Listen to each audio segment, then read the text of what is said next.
अच्छा स्वामी जी, प्राणायाम जो है डायबिटीज में कितना कारगर है? ठंड नहीं लगेगी प्राणायाम की वजह से, ये तो आपने बताया। और सर्दियों का क्या रिश्ता है डायबिटीज के साथ, जरा ये भी बताइए। देखो देखो, जैसे ही ज्यादा ऑक्सीजन आपको मिलता है ना, तो ये ऑक्सीजन ब्लड में खोल करके माइटोकॉन्ड्रिया में अंदर जाकर के शुगर को डाइजेस्ट करता है। तो मैंने देखा जिनकी 400-500 शुगर थी, मैंने उनको खाली लंबे सांस दिलाया आधा घंटा, 400 से शुगर सीधी 100 पे। लो, इससे बड़ा और प्रमाण क्या चाहिए? तो जिनकी शुगर बढ़ी हुई है उनको डीप ब्रीदिंग करनी है, जिनकी इम्यूनिटी लो है उनको डीप ब्रीदिंग करनी है, जिनके फेफड़े कमजोर है, ठंडा लगती है, उनको डीप ब्रीदिंग करनी है, जिनको कैंसर है, cancer cells can not thrive in oxygenated environment, उनको डीप ब्रीदिंग करनी है, जिनके फेफड़े कमजोर है उनको डीप ब्रीदिंग करनी है, जिनको lifestyle disease, genetic disease, chronic disease, incurable disease, इन ऑटोइम्यून डिजीज है, उनको ये भस्त्रिका करना है। 5 क्या 10, 15, 20 मिनट तक करो। जब ज्यादा बड़ी बीमारी है तो भस्त्रिका ये इतने रोगों में, और मूलाधार से लेकर के सहस्रार तक, liver, kidney, spleen, intestine, pancreas, uterus, ovary, prostate, lung, heart, thyroid, सब के लिए जरूरी है कपालभाति। और 72,72,10,200 एक जो योग करेगा स्वामी जी उसे ठंड नहीं लगेगी, कर देता है। अनुलोम विलोम। और स्वामी जी एक और चीज है, श्रद्धा, आस्था। गीत तो पूरे स्ट्रेस को दूर कर देते। जी मेरे भाई, मैं कह रहा हूँ स्वामी जी, योग जो करेगा उसे ठंड नहीं लगेगी, लेकिन आस्था और श्रद्धा के आगे भी जो है ठंड जो है वो कमजोर पड़ जाती है। अब देखिए मकर संक्रांति का मौका है, लोग सुबह सुबह गंगा स्नान कर रहे हैं, अपने अपने आसपास जो जो नदियां हैं वहाँ स्नान कर रहे हैं, पूजा अर्चना की जा रही है, मकर संक्रांति का त्योहार मनाया जा रहा है। मैं तो खिचड़ी के नाम से स्वामी जी जानता था। एक ही डुबके लगाए, ज्यादा देर तक ना रुके पानी में, खिचड़ी तो खाए, और वो भी खिचड़ी बाजरे की खाए तो सबसे अच्छा, उससे तो पूरी ठंड भी भाग जाती है।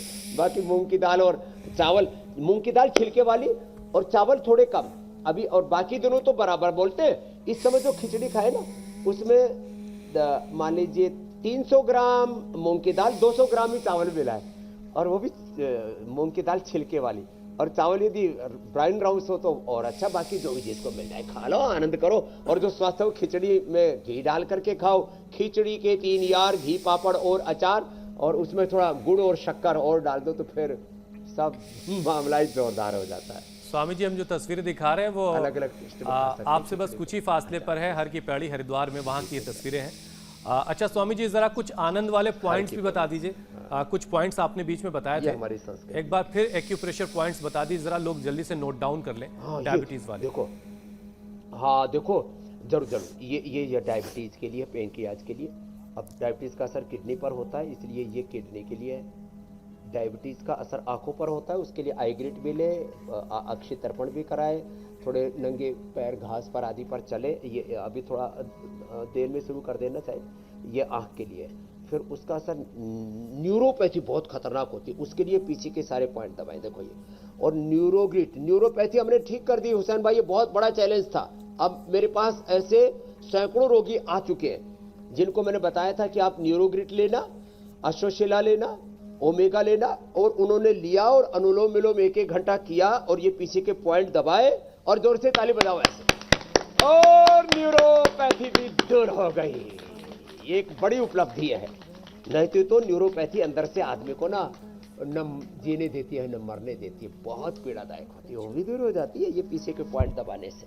और किसी किसी का डाइजेशन कमजोर हो गया हो तो ये तो अपने पैर दबाओ और अपना डाइजेशन बढ़ाओ, मस्त हो जाओ। स्वामी जी अब वक्त हो गया है कि हम लोगों के सवाल शामिल कर लें, और पहला हम निशा के सवाल के साथ इस सेशन की शुरुआत कर रहे हैं। निशा कह रही कि उनकी छोटी बहन के सीने में भारीपन सा रहता है, और डॉक्टर इसे एलर्जी एक तरह की बता रहे हैं।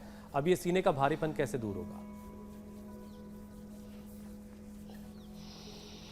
एक तो भस्त्रिका करें, भस्त्रिका, कपालभाति, अनुलोम विलोम, और वो शिला तुलसी ले ले। ये सारे उपाय रखे हुए इधर, शिला तुलसी ले ले, शिलाजीत ले ले, पतंजलि बाम लगा ले, ये गिलोय घनवटी खा ले, गिलोय घनवटी एडवांस खा ले, करक्यूमिन गोल्ड ले ले, कोई भी चीज़ का सेवन कर ले, अणु तेल का नाक में डाल ले, स्वासारी वटी ले ले या स्वासारी गोल्ड ले ले, और ये ब्रोनकोम, और ये जो है ये तो बड़ा ही जोरदार है, कंठामृत, इससे सीने का सब भारीपन दूर हो जाएगा।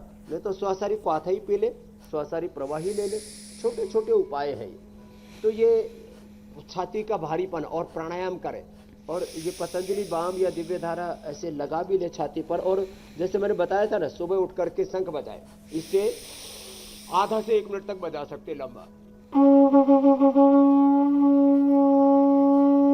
अब लंबा बजाओगा तो अगला प्रश्न आप नहीं पूछ पाओगे, इसलिए इसको आधा से 1 मिनट तक हम बजाते हैं। हमारे पूज्य स्वामी गुरुशरण जी ने, हमने तो साथ में एक दिन बजाया था 1 मिनट से भी ज्यादा, 1.5-2 मिनट तक। अगला प्रश्न स्वामी जी आशी का है। उनकी माँ की उम्र 85 साल है। कभी कभी हार्ट बीट उनकी बहुत कम हो जाती है। उम्र 85 साल हो गई है तो बहुत ज्यादा पता नहीं योगाभ्यास कर पाएंगी या नहीं कर पाएंगी, तो इनके लिए सोल्यूशन बहुत जरूरी है। सुबह, दोपहर, शाम 3 बार। आशी जी की, माता जी के जीवन में कोई निराशा, उनको निराशी नहीं होना है। कभी कभी हार्ट बीट कम हो जाए तो ये थोड़ा तो पॉइंट दबा दिया करें। उनको हृदयामृत सुबह, दोपहर, शाम और उठते ही 1 गोली उनको दे दे। और अर्जुन की छाल, दालचीनी या शुगर ना हो तो अर्जुनारिष्टि पिला दे। बहुत ज़बरदस्त चीज़ है ये। एकदम हार्ट में कभी भी कोई दर्द नहीं होगा, कभी भी हार्ट बीट कम नहीं होगी और हार्ट बीट बढ़ेगी भी नहीं। दोनों, इजेक्शन फ्रैक्शन भी कम होगा तो वो भी बढ़ जाएगा। प्राणायाम करते रहे। अर्जुनारिष्ट और हृदयामृत लेने से हाँ जो है इजेक्शन फ्रैक्शन कम भी होगा ना, वो भी नॉर्मल आ जाए। किसी का ईएफ कम होने से भी, मीनाक्षी जी, ये हार्ट बीट कम हो जाता। तो आशीष जी को निराशा होने की कतई जरूरत नहीं है। जी, अगला प्रश्न आप ले लीजिए। और अगला सवाल स्वामी जी काजल का है। वो अपने पापा के लिए सवाल पूछ रही हैं। उनके पिताजी की किडनी में सूजन आ गई, स्वेलिंग आ गई है, तो ये स्वेलिंग कैसे दूर होगी? ये स्वेलिंग के लिए तो जैसे डॉक्टर यशोधर जी ने बताया ना, जो इधर बैठे हुए अभी अनुलोम विलोम कर रहे हैं, इन्होंने एक बहुत अच्छी बात बताई। कुलथ की दाल खाई, जौ का आटा, जौ का दलिया और जो गोखरू और कुलथ का मैंने काढ़ा भी बताया था, वो पी ले। ये इससे बेहतर कुछ भी नहीं हो सकता। किडनी में न दर्द होगा, किडनी में सूजन। देखो, ये सारी बीमारियों का कारण है अंदर का इन्फ्लेमेशन, इन्फेक्शन, अंदर किसी भी प्रकार का सूजन।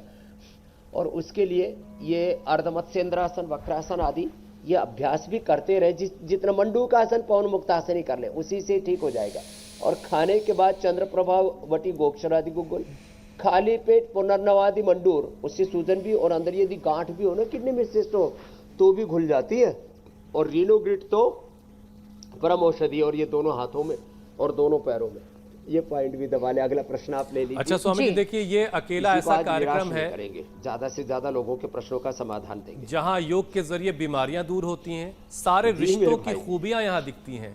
बेटी अपने माँ के लिए सवाल पूछती है, बेटी अपने पिता के लिए सवाल पूछती है, पिता अपने बेटे के लिए, माँ बेटे के लिए, मतलब सारे रिश्ते यहाँ मौजूद हैं। बहन भाई, भाई बहन, कितना ये सारे खूबसूरत है ये। रिश्ते।